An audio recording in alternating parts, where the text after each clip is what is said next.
What's up YouTube, MKohl40 here. I wanted to talk about Jackpot 7 and how this particular card makes the game of Yu-Gi-Oh! A little bit more interesting. It is a new win condition. If you guys don't know, shuffle this card into your deck when you activate it. When this card is sent to the graveyard by your opponent's card effect, banish this card. When you have 3 Jackpot 7 banished by this effect, you win the duel.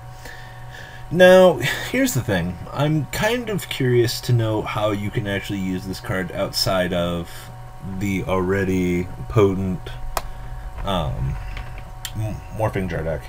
Outside of Morphing Jar and the mill out decks, there really isn't much way to do this because there are no other decks in the game that are particular mill decks outside of Morphing Jar and Morphing Jar number 2 and things like that that force your opponent to mill their decks outside of crazy broken win conditions.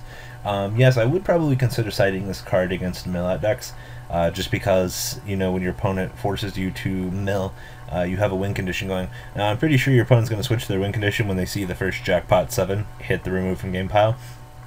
But nonetheless, it's still kind of nice to let the game of Yu-Gi-Oh! Have another win condition. This one is much harder to achieve because, you know, it has to be your opponent's card effect. But still, having the ability to punish your opponent for playing degenerate cards such as Morphing Jar and things like that, it's relatively interesting. So, wanted to ask you guys, what do you think about Jackpot 7? I mean, I could just see it as a side deck card for if, you know, mill-out decks ever became good. But outside of that, there are no viable effects currently that I can think of that would even warrant this card being good. But guys, leave a comment down below. Tell me what you guys have to think about this.